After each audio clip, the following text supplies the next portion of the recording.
ನಮ್ಮ ಕ್ರೋಮೋಸೋಮ್ಸ್ 46 ಬದಲು 47 ಇರೋದು. ತಾಯಿಯಲ್ಲಿ ಶುಗರ್ ಇದ್ದರೆ ಈ ಥರ ಅಬೋಷನ್ ಆಗೋ ಸಾಧ್ಯತೆ ಇರ್ತದೆ. ಗರ್ಭಕೋಶದಲ್ಲಿ ಗಡ್ಡೆ ಇರ್ಬೋದು ಅಥವಾ ಫೈಬ್ರಾಯ್ಡ್ ಇರ್ಬೋದು. ವೀರಾಣುಗಳು ಅಂದರೆ ಸ್ಪರ್ಮ್ಸಲ್ಲಿ ಏನಾರ ತೊಂದರೆ ಇದ್ದರೆ 2ಕ್ಕಿಂತ ಜಾಸ್ತಿ ಅಬೋಷನ್ ಆದಾಗ ಆವಾಗ ನಾವು ಸೀರಿಯಸ್ ಆಗಿ ತಗೊಂಡು ಪ್ರೆಗ್ನೆನ್ಸಿ ಆದಾಗ ಮಿಸ್ಕ್ಯಾರೇಜಸ್ ರೇಟ್ ಜಾಸ್ತಿ ಇರುತ್ತೆ.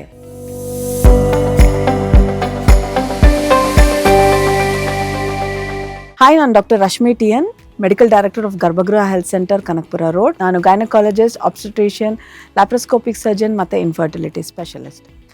ಸೊ ನಾನು ಬಹಳ ಪೇಷಂಟ್ಸ್ ನೋಡ್ತೀನಿ ಮಿಸ್ಕ್ಯಾರೇಜಸ್ ಬಗ್ಗೆ. ಅಂದರೆ ಮಿಸ್ಕ್ಯಾರೇಜಸ್ ಅಂತಂದರೆ ಅಬೋಷನ್ ಅಂತಲೇ ನಾವು ಮೆಡಿಕಲ್ ಆಗಿ ಹೇಳ್ತೀವಿ. ಈ ಮಿಸ್ಕ್ಯಾರೇಜು ಯೂಶ್ವಲಿ 3 ತಿಂಗಳಲ್ಲಿ ಆಗೋದು ಬಹಳ ಕಾಮನ್ನು. ಸೊ ನಮ್ಮಲ್ಲಿ ಏನಿರ್ತದೆ ಅಂತಂದರೆ ಆಲ್ ಆರ್ ನನ್ ಲಾ ಅಂತ ಹೇಳ್ತೀವಿ. ಆಲ್ ಅಂತ ಅಂದರೆ ಎಲ್ಲ ಚೆನ್ನಾಗಿತ್ತು, ಭ್ರೂಣ ಅಂದರೆ ಆ ಎಂಬ್ರಿಯೋ ಅಥವಾ ಚಿಕ್ಕ ಮಗು ಪ್ರತಿಯೊಂದು ಚೆನ್ನಾಗಿದ್ದರೆ DNA ಇಂದ ಹಿಡಿದು ಎಲ್ಲ ಚೆನ್ನಾಗಿದೆ, ಯೂಶ್ವಲಿ ಪ್ರೆಗ್ನೆನ್ಸಿ ಮುಂದುವರಿಯುತ್ತೆ.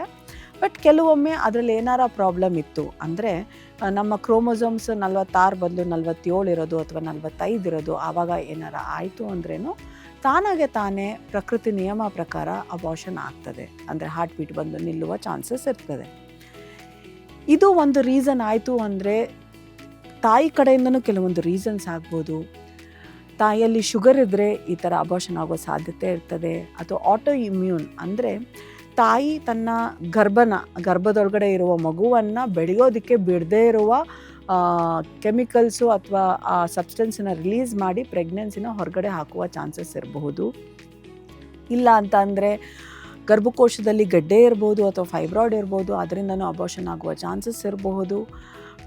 ಈ ಥರ ಎಲ್ಲ ಇಮ್ಯುನಾಲಜಿಕಲ್ ಪ್ರಾಬ್ಲಮ್ಸ್ಗಳು ಇರಬಹುದು. ಅಥವಾ ಎಪಿಜೆನೆಟಿಕ್ ಚೇಂಜಸ್ ಅಂತ ಏನು ಹೇಳ್ತೀವಿ, ಈ ಇಶ್ಯೂಸ್ ಕೂಡ ಇದ್ರೇನು ಅಬೋಷನ್ ಆಗುವ ಸಾಧ್ಯತೆಗೂ ಹೆಚ್ಚಿಗೆ ಇರ್ತದೆ. ಇನ್ನೊಂದು ಮೇಜರ್ ಪಾರ್ಟು ಗಂಡಸರು. ವೀರಾಣುಗಳು ಅಂದರೆ ಸ್ಪರ್ಮ್ಸಲ್ಲಿ ಏನಾರ ತೊಂದರೆ ಇದ್ದರೆ ಆವಾಗ ಕೂಡ ಅಬೋಷನ್ ಆಗುವ ಚಾನ್ಸ್ ಇದ್ದೇ ಇರುತ್ತೆ. ಸೊ DFI ಅಂದರೆ DNA ಫ್ರ್ಯಾಗ್ಮೆಂಟ್ ಇಂಡೆಕ್ಸ್ ಅಂತ ನೋಡ್ತೀವಿ ನಾವು ಸೆಮೆನ್ನಲ್ಲಿ. ಈ DNA ಫ್ರ್ಯಾಗ್ಮೆಂಟ್ ಇಂಡೆಕ್ಸ್ ಜಾಸ್ತಿ ಇದ್ದಾಗ ಆವಾಗ ಪ್ರೆಗ್ನೆನ್ಸಿ ಆದಾಗ ಮಿಸ್ಕ್ಯಾರೇಜಸ್ ರೇಟ್ ಜಾಸ್ತಿ ಇರುತ್ತೆ.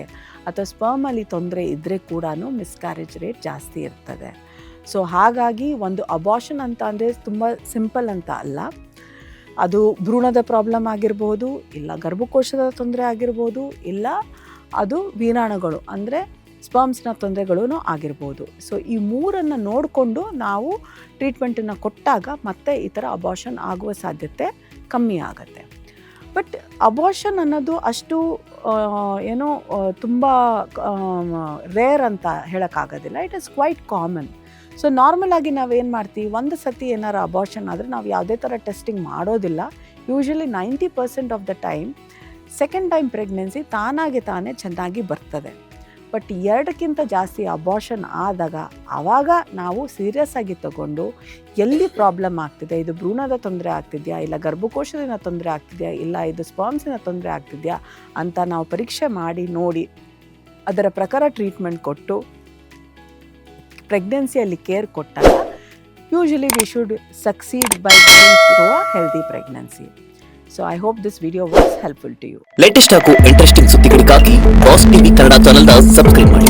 ಹಾಗೆಯೇ ಬೆಲ್ ಐಕಾನ್ ಪ್ರೆಸ್ ಮಾಡಿ. ಇದರ ಜೊತೆಗೆ Facebook, Instagram, X ನಲ್ಲೂ ಮಿಸ್ ಮಾಡದೆ ಫಾಲೋ ಮಾಡಿ.